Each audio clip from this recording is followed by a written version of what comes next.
What's up, y'all? This is Steffi, Benzo, Nick. Welcome to the Smoke Break Podcast presented by Popcorn Films, the Spark One. Today we got my good man, former pro motocross rider, Scotty. How you feeling? I'm feeling good, guys. Yes, sir. Yes, sir. As y'all can see, you got the crazy backdrop behind us. This is a special one for us, for sure. This is the most unique one we've done yet.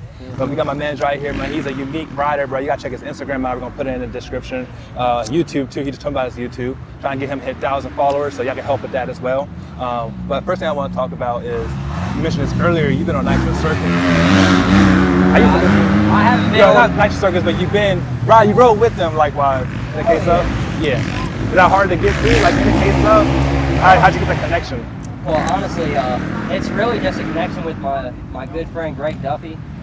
He's actually part of Nitro Circus and stuff. And when he's like back home in between shows and stuff, he wants to go out there and ride and work on some things. Well, ride by yourself is really boring, so you know he likes to invite the boys over here and there to go mess around. Yeah. What state are they in? They're here in Maryland. Oh, for real? Yeah. They had Annapolis, right? Somewhere around there, yeah. That's crazy. That's crazy. I always want to go to their the little show they do now, the little Nitro Circus. What is it called? Like when they do the jumps in the stadiums and all that. Yeah. You haven't been one of those yet? Nah, I have not. Oh man, you have to go check out one of the live shows. In person, watching those guys, it just really puts it in perspective. Like, okay, yeah, I don't want to do that. You know what I mean? Yeah. I'm good. But yeah, seeing it in person, it is crazy. Okay. How did you get into motocrossing? So, my dad bought me a PW50 when I was 5 on my 5th birthday, and kind of surprised me, had me freaking, open up a helmet and boots and all this other stuff as my birthday present. I'm like, well, that's cool. What am I gonna do with that? And walk my ass on outside, and then sure enough, he had a PW50 sitting in the back. Okay. And we rode that thing around, got started. Had a friend of ours say, hey, you ever took him up to the track to race? And we're like, no, there's a track up here. And sure enough, we went over, found Budds Creek for the first time. And shoot, I never stopped since, basically, So you probably saw him when he was coming here. What, back here in the day. or at Budds? Both of them. Both joints. I probably seen him he probably was a at Budds a few youngin'. times.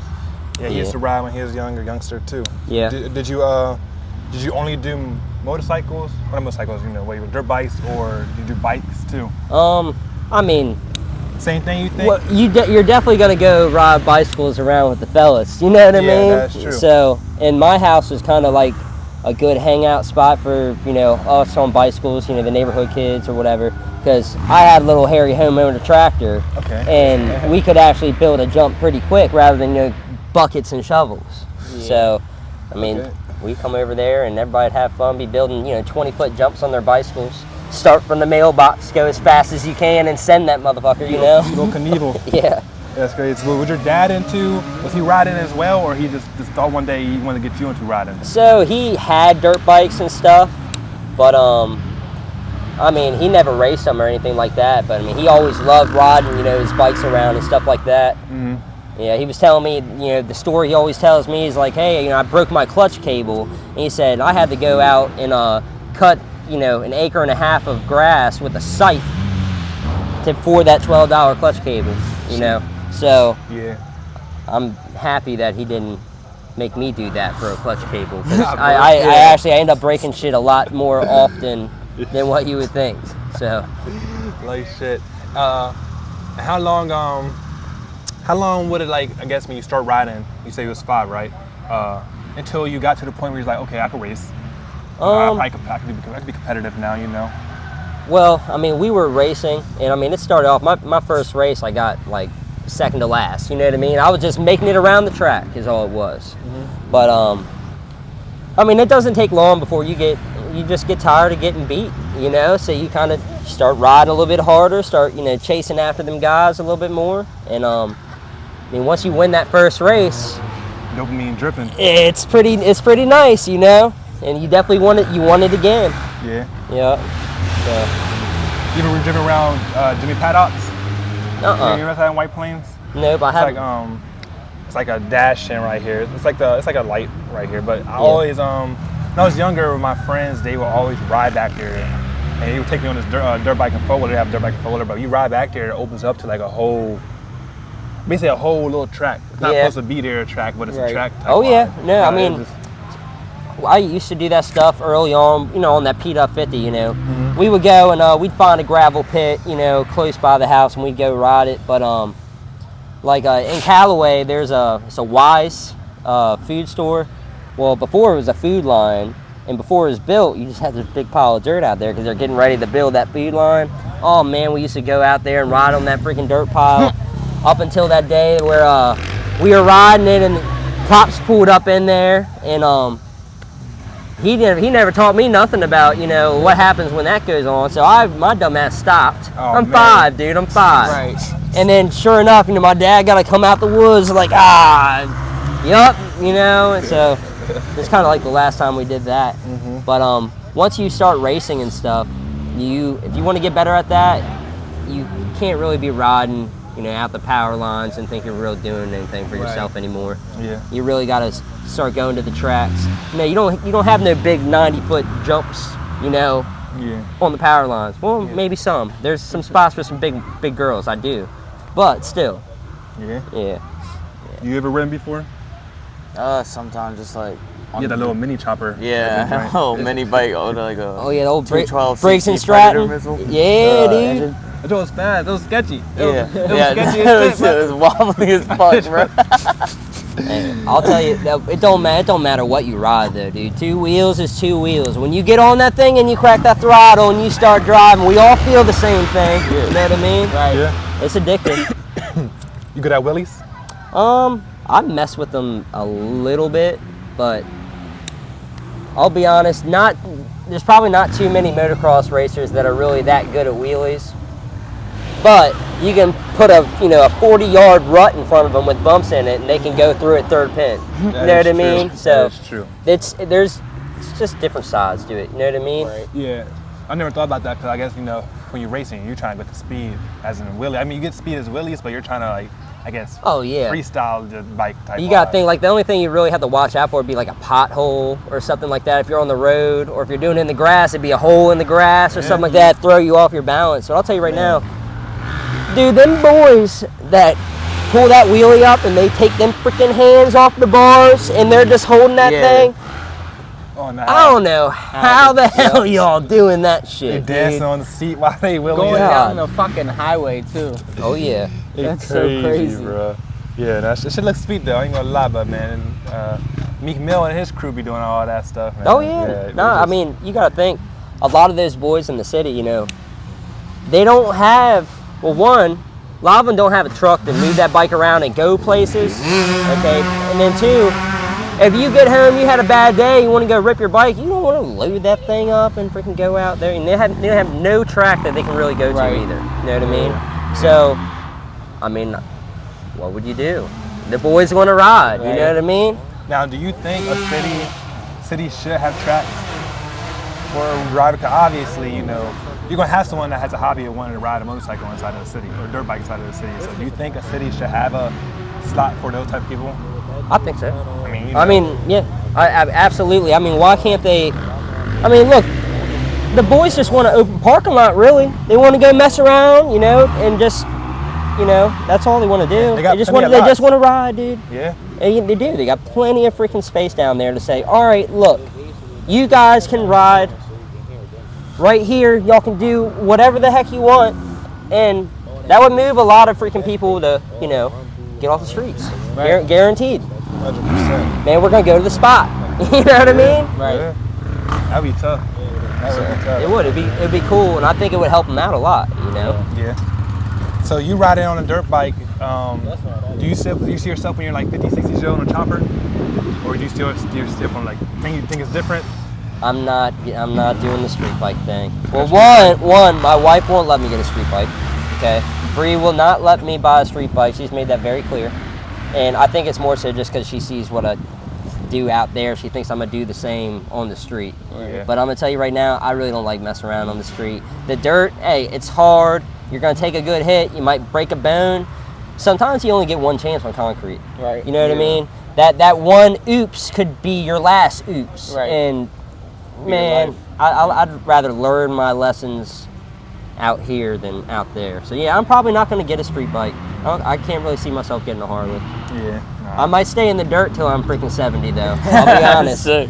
Yeah. I don't know how fast I'll be going then, but I'm sure I'm still gonna love riding. Yeah. You know? Your son gonna be beating you one day. Oh yeah, I'm counting the days until it happens Oh too. man, you gonna be tearing up. Oh, every time that we go riding together, all he freaking does is try to take my front wheel out in the corners and try to put me on the ground. And you know, it was cute at first when he's on a 50. You know, my little man's getting aggressive. You know. Well, now when you almost like actually making me crash, listen here, motherfucker. Keep that up, and I'm gonna do it to you. You know what I mean? And I can do it better. And I'm bigger. Yeah. But it's dude, it's really cool having my son riding too. Because like I said, you know, my dad rode, but when it came to racing, it wasn't like he was getting a bike and he was gonna go race. No, it was just all you. You know, he's putting it all on me. So me knowing the lessons that I've already learned, you know, from the track and stuff already, and being able to just tell him, hey, do this because when that happened to me, I did this and this is what happened. And then he can say, okay. Not that he's gonna listen though, because he's my son. Yeah. You know what I mean? Your kid ain't gonna listen to you. I never listened to my dad either, but usually I can point my finger at him and say, well, you can't do it. You know, he's telling me to hit some big jump on the track. Well, you get on it and do it. He hated when I pulled that up on him. He didn't like that. But I got the upper hand on my son a little bit because when he tries to pull that card on me, I'm saying, okay, give me the bike. You know what I mean? Give me the bike. That's a Mine punishment. Yeah. But like I said, even though I can do that, he still don't listen to me. It's that battle between dad and kid. Yep, You know what I dad and mean? son battle. And the worst part about it, we're some assholes when we're teenagers. He's already butting heads with me now at 8. You know what I mean? Yeah. Dude, how do you feel about the electric bikes coming in? I like it. Yeah. I mean, I've ridden those. I've ridden a couple Starks, and I'm gonna tell you right now, that power is unbelievable. For real? I mean, it's pretty. It's so aggressive. You got to think. It's electric, so you know a gas bike. When you hit the throttle, you know on a 2-stroke, you might get that. But now you're coming up. That electric bike, it's like a light switch.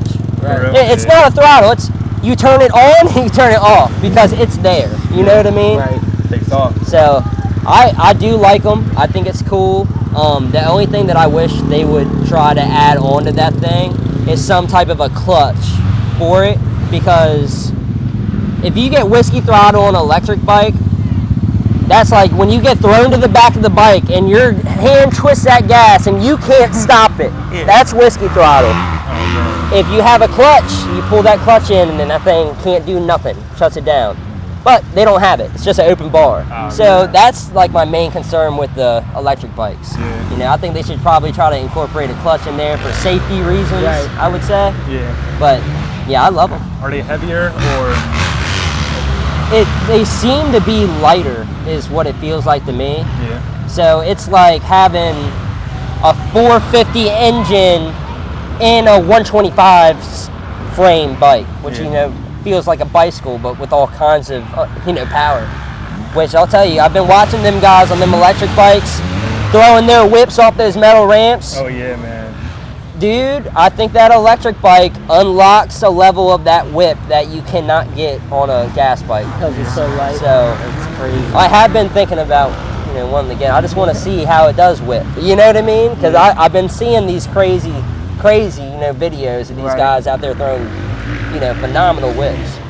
Are they fair as like competition wise, having an electric bike and a gas bike in the same competition? Do you think it's a fair uptake? It would be fair, but they're gonna have to make sure everybody's limited on a certain horsepower that they run. Yeah. Okay, sure. and I'll tell you, I've ridden one of those Starks at 80 horsepower.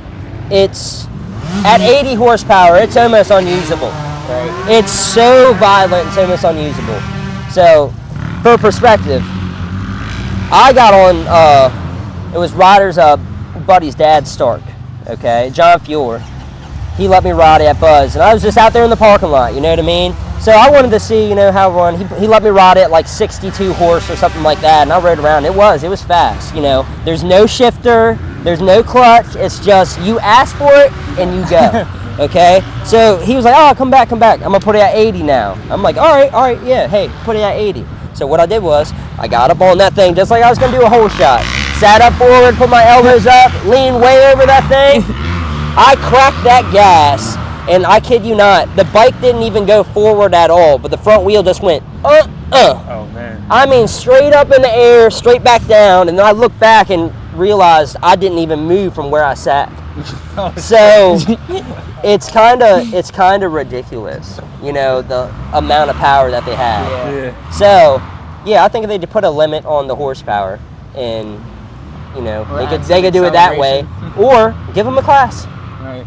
You know, give them a class.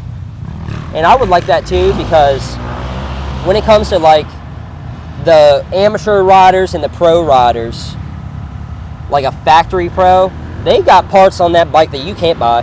Yeah. You know, Like prototypes. it doesn't matter how much money you're not getting this. You're not allowed to have it. And how many sponsors you get. I mean, it's whoever's going to throw what into you, you know what I mean? But on an electric bike, there's not really a whole lot you're going to do. Especially, you know, when you have 80 horsepower to play with, like I said, it's kind of unusable. Right. But you could just give them their own class, because I don't think there's really a big difference. You'd just be like changing your suspension would be really your big difference there, or playing with a different horsepower. Yeah. You know? So I would say give them their own class, because I think it would actually help like guys like, you know, me who didn't have a whole lot of money, was like a privateer in racing. You know, you don't really have no big sponsor that's helping you go to the track. That would even out the playing field. You know, gave you the ability to have all that power that those guys have. You know what I mean? Not for sure. So, Speaking of sponsors, did you get any sponsors when you were? oh yeah, no, I've had sponsors. What were some sponsors? you got? Well, when I was like coming out of high school, I had like a Monster sponsorship. It was a Monster Army is what it was called. And it's not like they were giving you money or anything, but they allowed you 2 free products a month. And Like graphics and stuff. well, they had graphics, they had, you know, t-shirts, stuff like that, and then, you know, the drinks. Right. So I was in high school. Man, I was grabbing 2 cases a month. I had a stack of Monsters at my house that tall.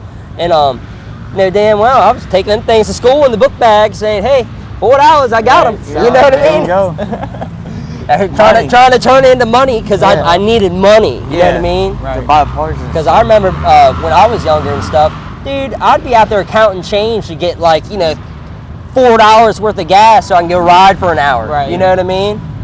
Yeah. So I was hooked. I was stuck in this stuff forever. Still am. Right. Still here. You know? Not for sure. For an average person, my man passed by real quick. Oh, you good? But yeah, do you think the industry of the MX community hard to get into, like to get to the top of the industry, or like because obviously there's a lot of riders, there's thousands of riders. I'm assuming. Oh, You're yeah. talking about the races to get in, like, you know, the AM and all that. Obviously, not everyone can get into it. I'm assuming. So like, Well, you know. I mean, anybody, you can get your bike, you can come out here to Wacomico and you can, you know, get your feet wet and start getting your riding down. Mm-hmm. But man, you grab your AMA card for $50 a year, Okay. and once you get that, you're good to go. Oh, You for real? go show up at them races. Now, you know, don't go out there to try to kill yourself, you know, but you can go out there and you can get on the gate and you can get your gate drop. And I'll tell you right now, everybody can go get their gate drop, but there's 40 gates on that starting line, and there's only going to be one winner. Okay? Yeah. There's only one winner. Yeah, So that leaves 39 pissed off motherfuckers going back home for another week before the next race, and you got all week to stir on it. Hey, like I said, it gets addicting, especially when you put it in perspective that, hey, I beat everybody. I was the fastest one that day in that class. Yeah. Hey, you can do it too, but when you want to get to the top of the sport, I would say it's probably entirely more difficult in this sport than other sports. And the reason being, I'll break it down in numbers for you.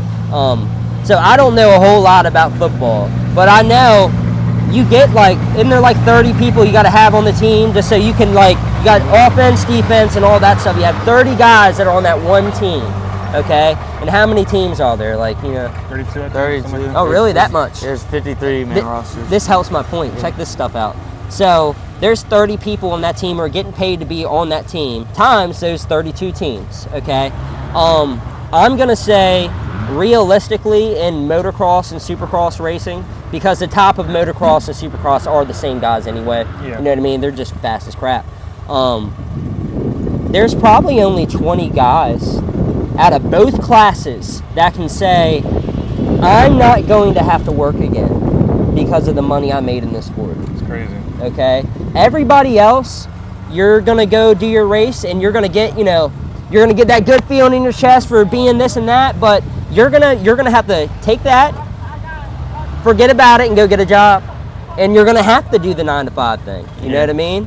And a lot of guys try to go, into the industry, like into the motocross industry, because, dude, it's a lifestyle. Oh, for sure. Like, I got fast because my dad took me to that track every single weekend. Hey, and he was hard on me too. Yeah. Oh yeah, no, he was one of the good ones. I'll tell you that. If you want to say that, But every single weekend took me to that track, and you just get better and better each time. But going to the top level, like I said, you're gonna have to go past people like Deegan.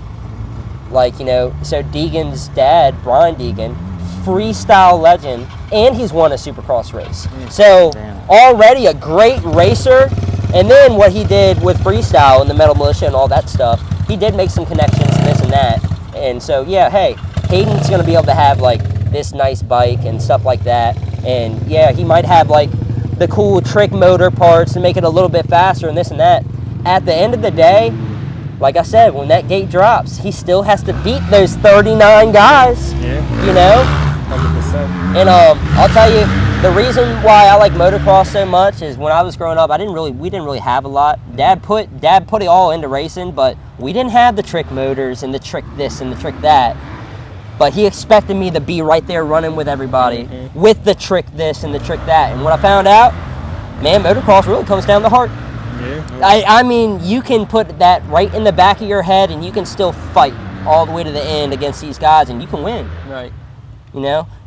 So Have you done any flips? just into a foam pit. Just into a foam pit. That's Scary. it. Oh man, yes. So, That bike can crush you. oh yeah, that's there's rules to it. You do not let go of that bike. Okay, if you're going upside down, you do not let go of that bike. Because if you let go of that bike, you can no longer stop it. You can land completely upside down like this, but as long as you keep your feet on that bike, you can stop the hit. You let go of that thing, dude, you're a sitting duck. Yep. But it is scary because it's anybody who's rode, there's a way you hit jumps, okay? And one of the things you don't do is you don't lean too far back off the face because you don't want the bike to go like that in the air. Right. Man. Well, they tell you to do that. Now you got to fight that in your own head, and you're like, all right, I'm gonna stand up and just loop the bike out from underneath me, and I'm gonna stay on it. You know what I mean? Goes against everything I was ever taught in my life. You know what I mean? Yeah. It's cool though. Very cool feeling. That one X game thing where they had to like go up and see who get the highest in the sky, bro. The quarter pipe. Oh my. Yep, the moto gosh, quarter pipe. bro. Like, who thinks of these things? They're crazy, bro. That had to be a napkin idea. Probably us. Sitting on a couch just like this. Sitting there like, what if we did this? The bicycle guys can do it. We could probably do it. Someone did it. But I'm gonna tell you, man, they are so high up in that air when they do that jump. You guys got to think that ramp itself is 16 feet tall at least. Yeah. So that's when they finally go into the air. Now they're going up. Yeah, I thought I wanted to maybe try to learn that, but I just keep picturing like, well, what if it doesn't work out? Yeah, and exactly. You're gonna slam from 90 feet in the air. You know what I mean? Someone done it too. Oh my gosh.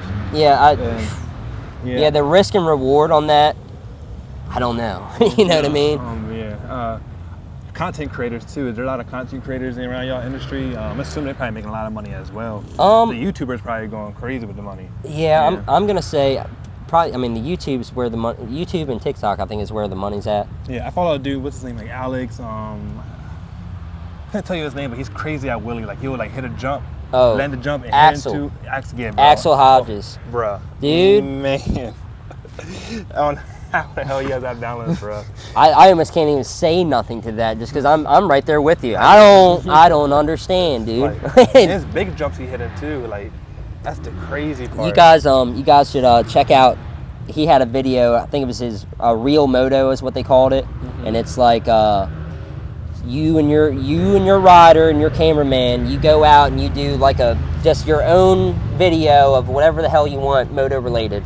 Dude, he went up a ramp into a nose wheelie, okay, and right at the end of the ramp, he just hit it harder and went whoop, and front flipped. That's crazy. I forget which one it was, but you guys have to find that and check it out. It's crazy, dude. Man. And just to like commit to that. Like, how are you gonna say, all right, here I go, I'm going for it, and not have anything in the back of your head like, should I? Yeah, bro, got that for sure. And I guess it's crazy. I'm surprised now on like this circuit. Yeah. Like I just feel like I found him on Instagram, so I can only imagine like the money that's coming in on the races versus like someone that's on Instagram and YouTube just doing their little tricks and all of that. Yeah. So the thing about that though, I think it would probably be a better life a little bit as a creator than an actual like the top of the line racer and stuff.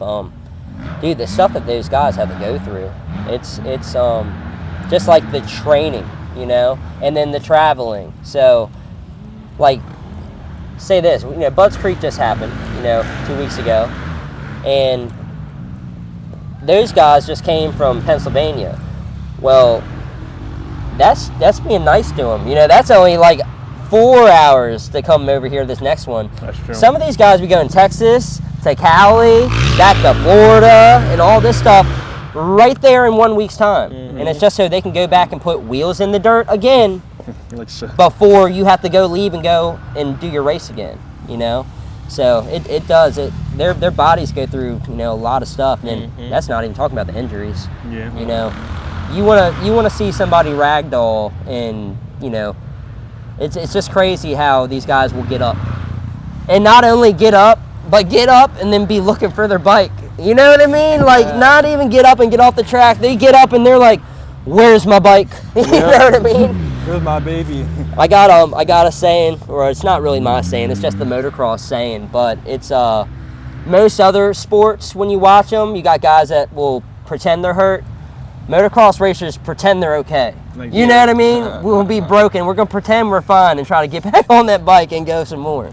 So it's yeah, we're cuckoo. Yeah, I would have to say we're cuckoo. Is America the only country that's big on motocrossing, or there's other countries? Oh, nah. No, we're big. There's MXGP, which is they go through all of Europe, and they all have national tracks in Europe, and they're all doing that. Mexico has their series. Yep. Guatemala has their series. Everybody likes motocross. It seems like. You know what I mean? Brazil, yeah. And then your top 4 manufacturers or whatever. The Honda, Suzuki, Kawi, Yamaha. It's all Japan. Yeah. You know what I mean? So it's very big in Japan as well. That's where all your big execs are. Yeah. Yep. I guess a normal person, in the case of a normal person, like, say you want to go to another country, how would you get your bike there? Like, I don't think a lot of guys are shipping their motorcycles. They just get one there? At the very least, they might bring their own suspension. You know what I mean? You get your suspension, you put it in a gun case, and then you go ship over there. And you almost always is going to have problems when you go with your suspension in the gun case. Yeah. Okay, so that leads to that. But then say I had a Yamaha dirt bike, Yamaha 450, and I have my suspension. I can get my forks off and my spring, and I can get in there, and I can at least take that over there and put it right on that thing and be kind of comfortable. You know what I mean? Yeah. I never really had a problem hopping on different bikes and stuff like that, but you're not going to ship a whole motorcycle over there. You'll just get something to ride while you're over there, and they'll try to make it easier for you and stuff. Yeah. So. What's your dream track? My dream track, like a real track. You want to ride this track before you die? Man, I don't know. I want to ride at one of those Red Bull Imagination events that Tyler Berriman puts on. I think that is it's just the coolest thing in the world. Imagine a park like this where they have just brought in huge piles of dirt and just kind of placed them around here and there. It's like a dirt bike skate park is what it looks like. I'd like to do one of those events, and I definitely want to try to make it out to CGI facility. I think they're in South Carolina, I think, but it also looks like a dirt bike fun park, really. And you know, I'm more of like the big jump type, like that's more up my alley. Whenever I'm at a regular track, I'm always trying to look to find a jump that I can do that ain't supposed to be a jump style thing, and I get a lot of joy out of that, and a lot of fear too sometimes, you know. Really exhilarating when it goes right, scary as hell when it goes wrong, you know. Terrible when it But yeah, that's you know, I love that stuff. Like, you know, when say we're going on a road trip, all right, we're all in the car, we're all looking out the window, all right, we're all thinking about something. Dude, my head's out the window looking at the fields going, right. Like you said. You know what I mean? Hey, you watching mailboxes, you driving by, bat. You know what I mean? Your wife's like, honey, what are you doing? You just drawing in your head. Hey, it's funny though because I caught my son doing it. Like you said. Yeah, oh yeah, he's looking out the window. He actually told me on the way here this morning. He's looking out the window. He's like, "Have you ever looked out the window and just wish you had your bike on the back so you could stop and just go hit that?" I was like, "All the time, son, all the time." You know what I mean? You're speaking to the choir. Yeah, he got it from his dad. I know. Now, Red Bull be going crazy as shit though, bro. I've been like, man, I've been watching him since he was a kid, but like I feel like at this point, bro, I don't know if Red Bull is a drink or is it a sport. Like, you know, it's one of those two. They just going crazy. Dude, bro. I think they're just a lifestyle, really. I mean, they're like a. Red Bull. If you want to do some crazy shit, we're the drink for you. You know what I mean? Like pretty much. Yeah, 100%. Do you not fit in with the regular crowd? You might be a Red Bull athlete. You know? Shit. I'd like to get a Red Bull helmet. It's pretty freaking badass. Yeah, I would love to see you on Red Bull one day. That'd be tough as shit. Yeah, I'd like to do something like Carson Brown does. I don't know if you guys know Carson Brown. He's that guy who has the videos online where he'll shred on a 1973 dirt bike and then hop on this other dirt bike and do the same thing, ripping around. You guys seen any of those videos? Oh man, there's a video where he takes a moped on his Supercross track. The straight moped. He's hucking jumps, dude, railing corners on the thing. You guys have to check him out. It's really cool. Yeah, for sure. Hey, before we go and all the you want to shout yourself out? You guys, I need to. You want to start your YouTube out? I mean, we're gonna put it on the description, but you know, you want to. All right. Yeah, no, I'm cool with that. So, if you want to find me on anything on Instagram and YouTube, I'm at sclark442. We're out here at Wycomico in Mex Park, as y'all can see. We got all the ripping going on. Shout out Zach. Shout out Zach. He's around here, running around, I'm sure. And just to add on, I do motocross training here at Wycomico.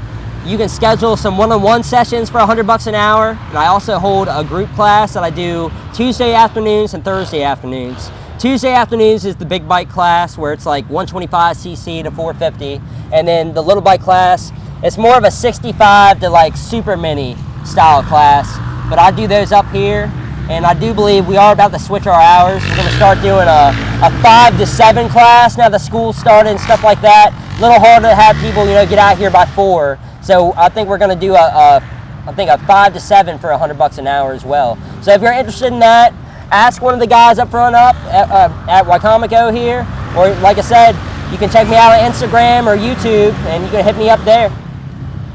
There you go. Yes, sir. Scotty Clark.